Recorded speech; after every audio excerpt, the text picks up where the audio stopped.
Hi, good evening. Welcome to Sports Today. Well, we coming back to you hours after that horrific and shocking incident around Christian Eriksen in that Denmark versus Finland game. Well, Christian Eriksen, of course, collapsed on the field. He received instant CPR. He was taken to the hospital, and then we later told you that he was stable. He was awake. In fact, he was also in a video call with his teammates, and when that's when we understand he urged them to continue that game against Finland, which Finland eventually won.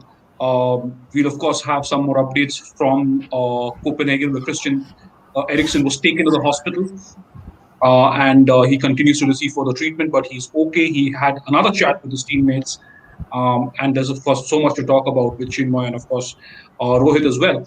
Also, the Netherlands are taking on Ukraine in their opening game of Euro 2020.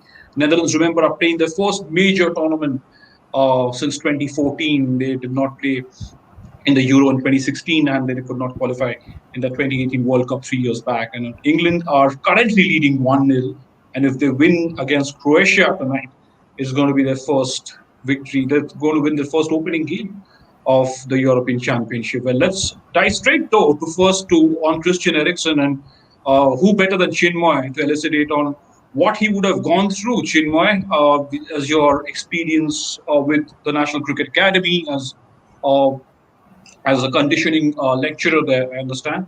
What do you term it? And you've seen what happened. He suddenly collapsed in the 42nd minute. He got instant CPR. We understand medics pumped his chest. What do you term this?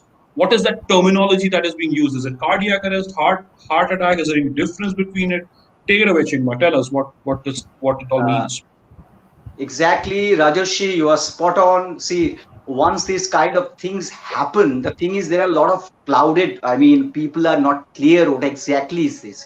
So I go blow by blow. Number one, as you said, what is the difference? Was it a cardiac arrest or was it a heart failure? See, there are two differences. What Erickson had is called cardiac arrest. What is a cardiac arrest? Cardiac arrest is when your heart stops beating. Okay, why it happens, I'm coming to the next question. So once your heart stops beating, that is called cardiac arrest. Now once the heart is still beating, but because of blockage in the coronary artery, the blood doesn't go into the muscles of the heart. Remember, heart has got its own muscle, right? And it has got its own artery, that is called coronary artery. In other parts of the body it's different. Heart has got its own circulatory system called this coronary arteries. When it is blocked, reasons I will tell later on, that is when you have got the heart attack, right? Heart still beats then. So the two differences: heart stop beating in case of Christian Eriksen. Okay, so he had a cardiac arrest, not a heart attack. This is number one. Okay, the number two things everybody will be asking, though I'm smiling, this is not the moment to smile. It was a cause of concern to the family, to the world. We were all having a look in the television screen. What happens first once we can see that he fell and the eyes were still. So that is where the medical people, they call it the emergency protocol, comes into play, and their FIFA UEFA is very strict, and we can see it saved a life. Immediately once you see, you do the CPR.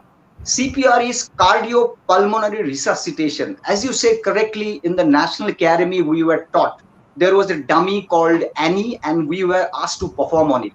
The first thing personnel will do, I mean the paramedic staff were there, they will tap and say, are you okay? Obviously Eriksen couldn't respond because we can see still that gives a signal, the red flag.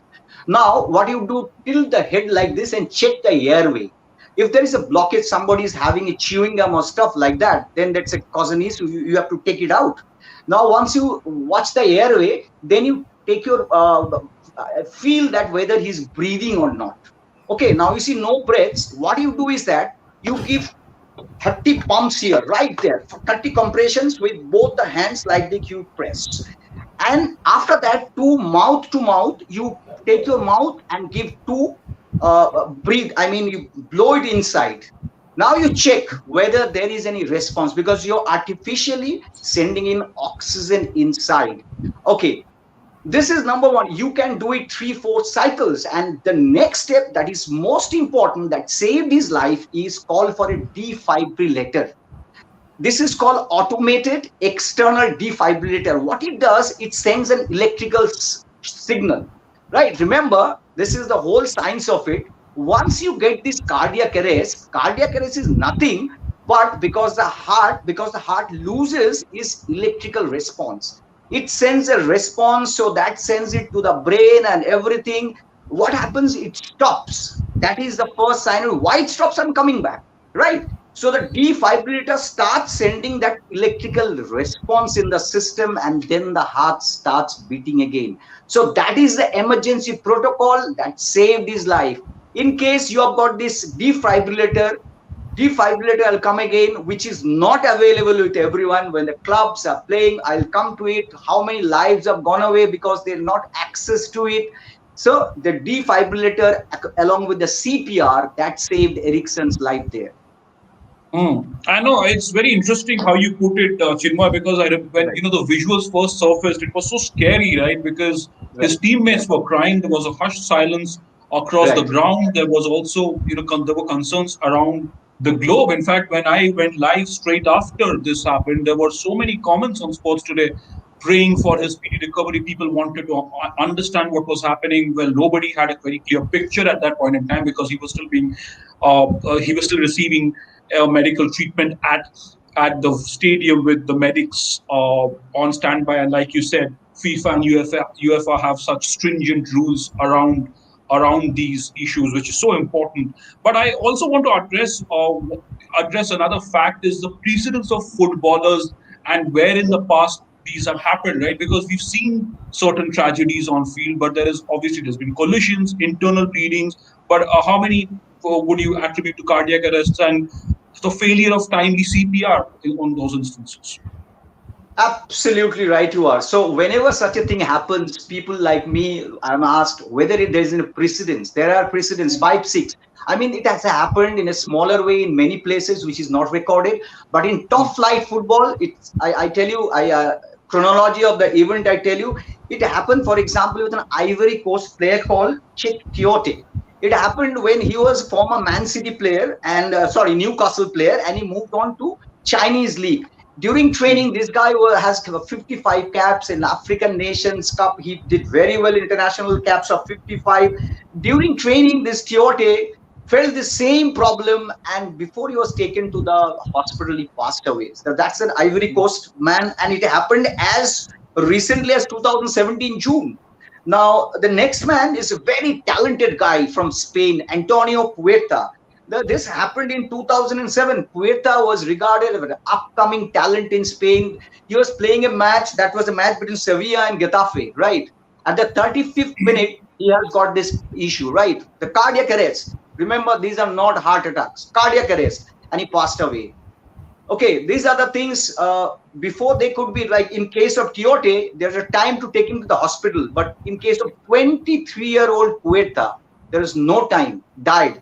Okay, the next thing is the most notable factor, that is Cameroonian Mark Vivian Foe. I really, that time, I loved him playing for Cameroon, and he had as many as, he was 28. Remember, 28, it was a Confederation Cup match against Colombo. And at the 72nd minute, he collapsed and died. Mark Vivian Foe. That was 2003.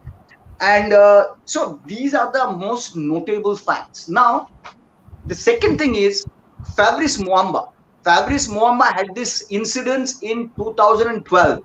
Trust me, this is one wonder. 78 minutes, this guy had no. I told you, no, if you've got a heart attack, the heart still beats. But in case of cardiac arrest, heart stops beating.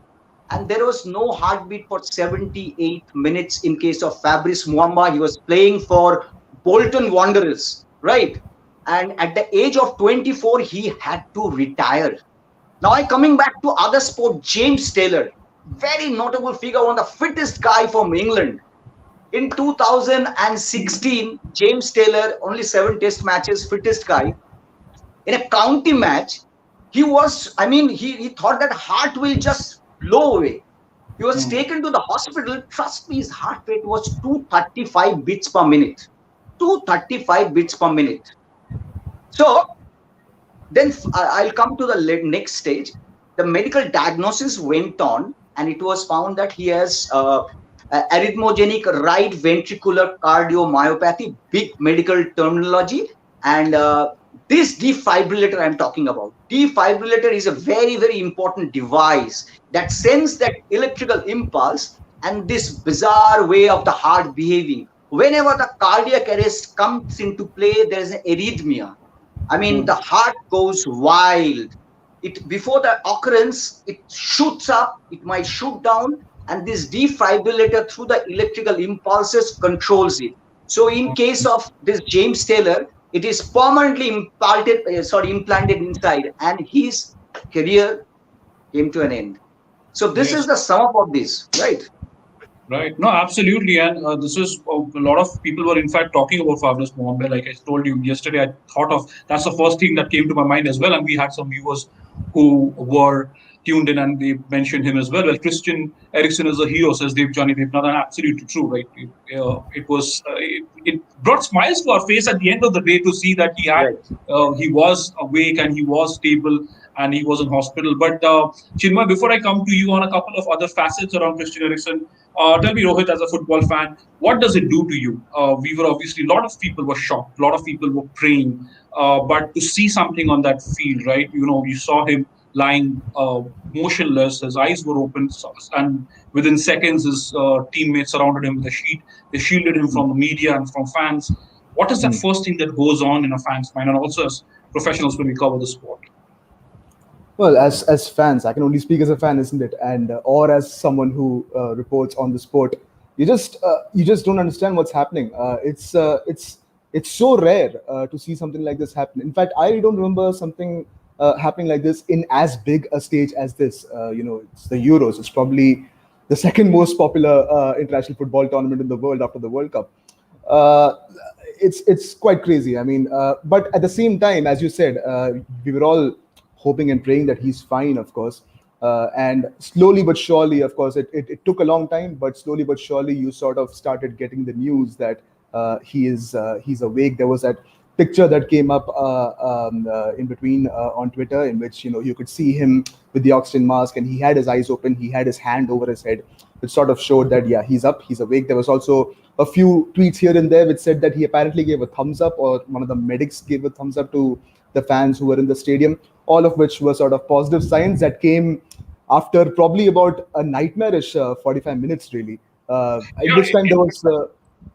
Yes, in fact, those 45 minutes were such they were torrid moments, right? Because it Yeah. was I was live, Boria and I were live on Sports Today Mm, through the night, and we were that's what we were discussing at the end of the show. That it was a bit of a roller coaster ride from the yeah. time he collapsed.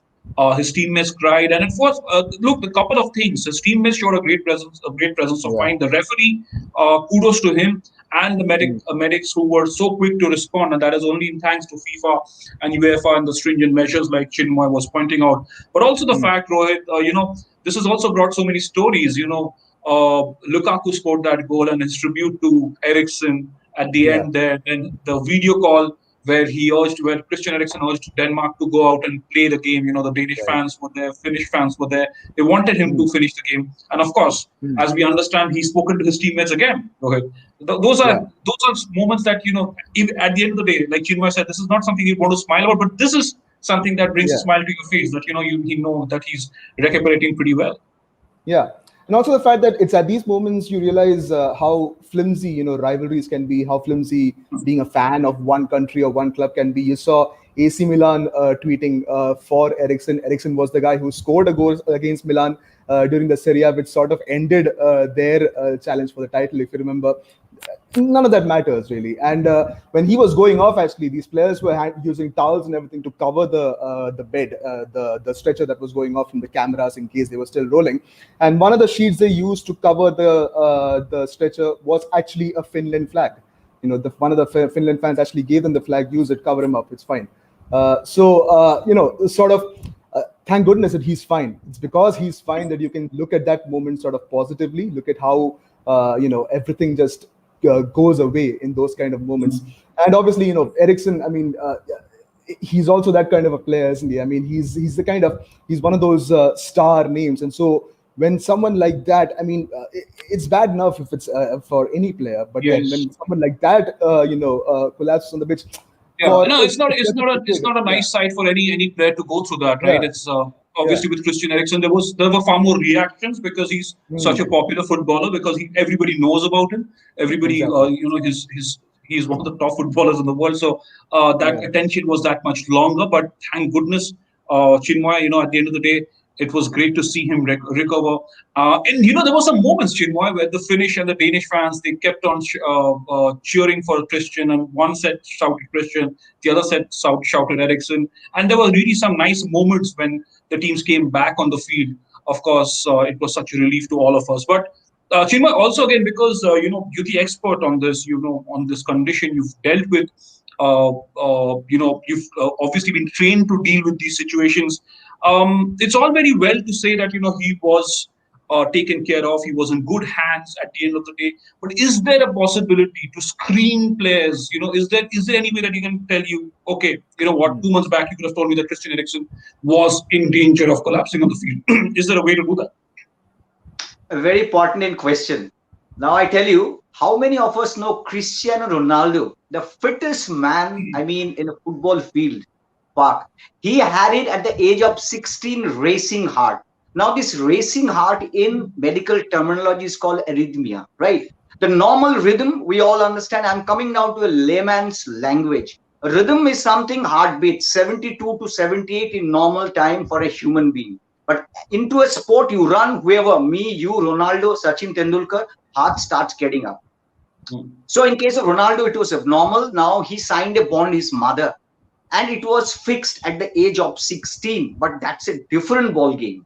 Here, what happens, as Rajoshi was saying, there's a disease called hypertrophic cardiomyopathy, HCM. Now, this sounds very jargon, sounds very complicated to a non-technical person. But in simple words, hypertrophic cardiomyopathy is simple. Hypertrophy means gain. You see the muscle builders, they gain muscle. So in the heart, wall thickens. Myo means muscle, myopathy. So once the wall of the heart thickens, what happens? The blood flow that is obstructed. And then the hearts, because the electrical impulses stops going there. Now the question is, you have understood, I'm saying a big term, HCV. What happens? Don't we know beforehand? No. As you're saying, the cause may be, most cases, like all these cases, is hypertrophic cardiomyopathy, which doesn't give a signal before, right? There are certain red flags before, but this one, like Eriksen. Now, what happens in Italy, they go through a very stringent procedure of medical screening. I come to it. Nwankwo Kanu, that Nigerian guy, well, back in 90s, he was screened and has a heart issue, right? It's a heart issue. But post-surgery, it was corrected. And Nwankwo Kanu made a comeback post-surgery of a heart surgery. Can you believe it? And played international matches. He played for Arsenal in English Premier League. If I'm not correct, maybe other team, Arsenal, I can remember, he played for it. So that's a different ballgame. But in case of hypertrophic cardiomyopathy, the chances once it strikes are very, very rare. What you can do as screening process, the first is, the reason is hereditary. You inherit a mutant gene there, right? Now, the first thing the doctor screening will ask you, if at all, because you don't know who is carrying it, they will ask you, is there anyone who has a history of passing away in your family through cardiac arrest within the age of 30 or 40? Very early age it happens. Now, if it is yes, you may be a candidate, if not surely. Okay. Now, the second thing is that they go through screening, ECG, we all ask, don't they go through, because so advanced is the science, ECG, echocardiography. Yes, they go through electrocardiogram, but then even that is not being able to detect it. There is research going on. How can it be detected priorly? But it's not. There is nothing. American Heart Association and every cardiovascular unit has gone through research for the athletes, but there is no conclusive evidence that this screening can detect this has happened. So you understand this. Yes, thanks so much again for clarifying all this, Chinmay. But tell us this before we move on to the Netherlands game, because this is something special for Dutch fans as well. Tonight's game, Right, right, we'll come right, to right. that later. But when can we expect? Can we expect Eriksen to come back to action anytime soon? Can he, from what you understand, from what you've seen, heard of it, would it be realistic to see that Christian Eriksen takes the field in the next game for Denmark, or maybe the one after that? A very pertinent question again. As you say, we all want him to come back, but the fact is we don't know the data, right? It's a diagnosis that gives you the thing. If the diagnosis is hypertrophic cardiomyopathy, I'm sorry, really, the medical fraternity says the chances are very less. Why? Because if it happens again, because if you're carrying this gene and all, it will strike you back again. Okay, because you're carrying the gene. You're unfortunate, you're unlucky. Okay, so that is what the medical prognosis. This man James Taylor, you understand this. The heart will now from onwards. You never know when it's going to start this arrhythmia. The palpitation or whatever, the heart rate will soar. In case of James Taylor, it went. I told you, not 250. So James Taylor was saying as if he's going to be. Something is beating drums inside. Now they implanted this defibrillator. That's the word, defibrillator. It sends an electrical impulse that corrects the rhythm. Now that is in case implanted inside like a pacemaker. Got my point? But in case in the ground, when it happens in the ground, they do it externally, right? Okay, external automated one. In case so, for a footballer or for a cricketer, if you plant it again, you play. Remember the most important thing: exercise, running, any intense activity that triggers this. This hypertrophic cardiomyopathy is triggered when you are under intense running, exercise, whatever, and it remains. So, in case of Christian Eriksen, we all hope that the diagnosis is good, that he comes back to the ground. We all pray for it. We'll love to have it, but from thousands or millions of miles away, I'm no one to predict. It is all in the. But I told you the prognosis. If this is hypertrophic cardiomyopathy, if something else, there is a coronary artery problem, stuff like that, doctor will fix it. But if this is the case, then unfortunate. No, well, of course, wait for the diagnosis, Chinmay. This detail was very important for fans and a lot of us to understand what the processes could be of his return to the field and whether it will be safe for him to come back anytime soon. From what you said, from the prognosis that you've tried to lay down for us, and that will be very important to see. What is it a long term solution? Is that something that they want to risk immediately, or maybe not let him play the Euro at all? And think of safety first approach, which was what happened yesterday. And it was good on them to suspend the game for a few minutes before they came back to resume action on the park in Copenhagen. But yes, Rajoshi, yes, yes, can I just one final on this because you drift away? sure, In case sure. of Fabrice Muamba, he represented England in under 21. He was just 24. Once the doctor analyzed that you may be rigid, stubborn, adamant, you want to come back, then you risk your life. So he had to retire. Right, That's a right. sad call this sports person has to take. That is absolutely. I mean, that will be really sad, right? But we'll hope for the best. We'll cross our fingers and hope Right, for the best for right, Christian right, Eriksen, right, such a star, and right. he's the makings of a legend for Denmark. So we wouldn't really want to, we really hope for better news to come in the next few weeks, in the next few days. In fact, this is going to be the news that will dominate the world of sports for a while now. So we'll be on top of that. Rest assured, in Sports Today we. But also, gentlemen, it's time to talk about the Netherlands before we touch on England versus Croatia as well. Just the finishing moments there.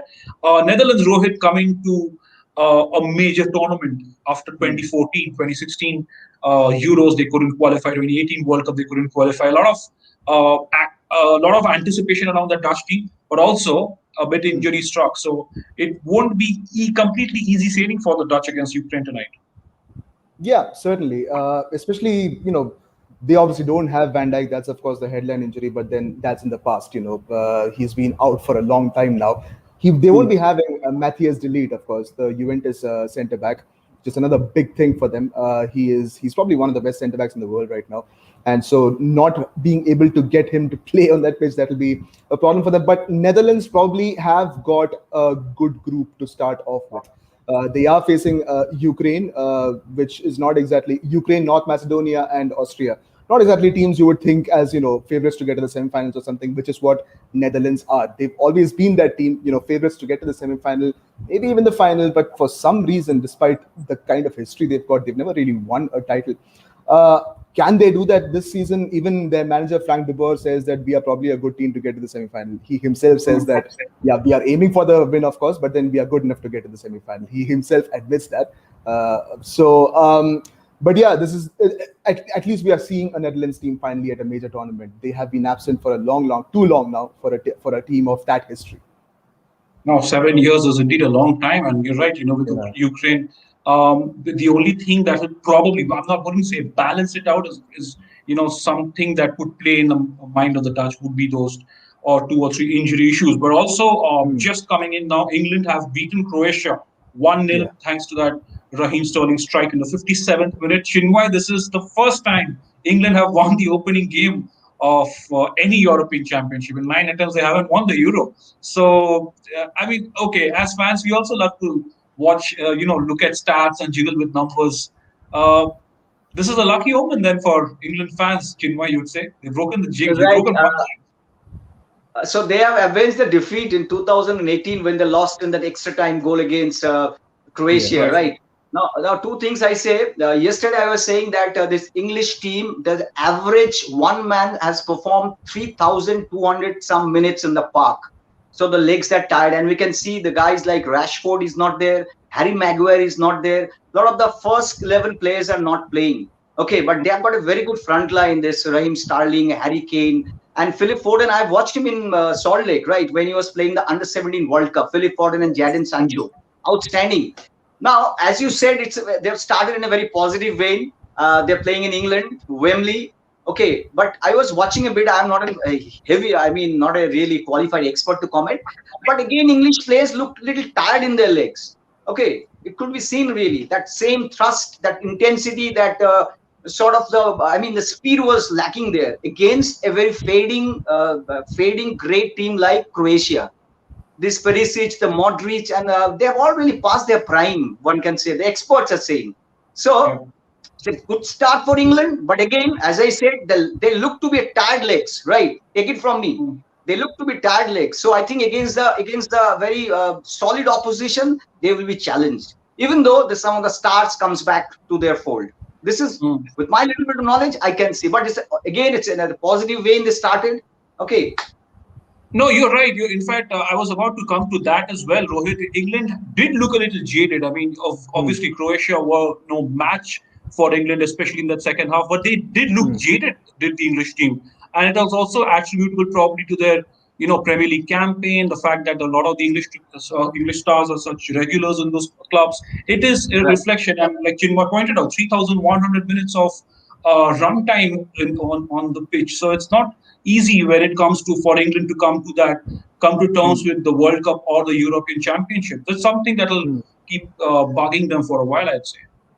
Yeah, and the other thing is, I don't know how much this will affect them really, but even today at the beginning, you could hear the commentators speaking more. It's very rare for England to be playing football in this kind of a heat. England right now is going through the probably the hottest part of their year. This is not they're not usually used to playing in that sort of conditions in England as such. So that's there. But the other thing is that despite the tiredness and everything, some of the many of the experts have pointed out that this is probably the one of the rare times when you've seen an England squad with a lot of depth. Every Mm. position, there's about three or four good players who can have an argument to make it to the starting 11, except for maybe the striker, because Kane just has that record over the rest of them. So because of that, that's probably a way they can Gareth Southgate can try and deal with that tiredness factor. But then, of course, I mean, in one of the previous live chats that I was with, the point was made that the team that has a stable 11 throughout the tournament wins the tournament. That's what normally happens. So if Southgate has to chop and change again and again to make sure that the players are sort of fit and fresh for matches, I don't know how much that will affect with the team's composition and everything, especially when it comes to those real high pressure matches like a semi-final or a final or even a quarter-final, any sort of a knockout match. But yeah, for now, the one thing England can take solace from, they play probably the toughest league among the rest of Um, them, those players, the Premier League. And So also something to smile for England sports fans tonight after that defeat to New Zealand in the second Test match. They've lost the series, a thumping defeat to New Zealand. At least the football fans have brought a smile to their faces because we've yeah. already almost out of time here. Before we go, I'd like to get a sense of Netherlands Ukraine. Your scoreline, gentlemen. Again, Netherlands outright favourites despite those injury concerns, and it does look like Daily Blind might still start despite fitness woes around him. So, Hmm. what would be your predicted score line? Because we always like to leave with a predicted score line for the last match of the day. Achinma, I'll Hmm. start with you. Yesterday I won. I said that 3-0 Yes. in favor of Belgium, so it was correct. But every time I may not be spot on. I just 1 second. I just go back. Belgium yesterday I said that they're fresh in legs. They've got I mean, they Look like accumulated it. less time on the park, so they look fresh. Mm, Now, in case of mm. England, I just get back to this. Who knows as the match tournament progresses if the tired leg gets tired. So that's a guess. Having said that, Netherlands, I would suggest against Ukraine, it's between 1 and 2-0 in favor of Netherlands. Mostly, I suggest it's 2-0. It looks from my part. Yeah. Netherlands. Rohit, you agree with that? I'll go with Chinmoyda's prediction for yesterday's match. Actually, I'll go for a 3-0 victory for the Netherlands. They've got fantastic attacking players, Depay, De Jong, and whatnot. It sort of looks like that Italy-Turkey matchup. In fact, Ukraine is probably a weaker team than Turkey. I would be surprised if Ukraine really challenged Netherlands that much. I would stick my neck out and say they're going to win 3-0. Right, right. As much as Ukrainian fans would be hoping that Netherlands are completely drowned in with their fitness woes and injury issues. Well, we all know, right? We talked about it. We talked about the fact that the Netherlands are far more superior, and they are far more suited to win this one tonight. And of course, we've had comments. Rishabh Chatterjee again thanking Chinmoy for his amazing in-depth analysis. And of course, Devnath, we can read your chat. We can read your live chat. We've in fact mentioned your name where you've talked about Christian Eriksen being a hero, and we completely agree with that, and our panel does here. And that's it for tonight. Then we'll of course be looking forward to the Netherlands-Ukraine game to see whether our prediction comes right. I'd go with 2-0 for Netherlands over Ukraine, and hope that all of you have a great night. And of course, England fans would be happy, especially after the Test match defeat to New Zealand in that second Test. If football fans have something to smile about, of course, we'll keep track of the Christian Eriksen issue. Better news coming in over the last 20 hours, where we've been tracking developments there. Moments before we got to know that he's had a video chat again with his teammates. So that's all very well. As of now, he's recovering, and like Chinmay said, he laid down a prognosis. We wait for detailed diagnosis from the hospital at Copenhagen where he is, and we'll be able to bring you all the latest from there. And as indeed for the rest of the European Championship, and of course, a few days from now, the World Test Championship, and New Zealand take on India. New Zealand fresh from the Test Series victory over England. India, of course, preparing and gearing up for the final in Southampton, where they are already with their already is right. Thank you so much for joining us. Have a very good evening. Stay safe and do stay tuned to Sports Today, because we've shown you that this is the platform for all the accurate latest breaking news and a lot of exclusive interviews. Tomorrow, of course, this week we will obviously have VVS Lakshman conversation with Gloria Majumdar as well. Thank you so much.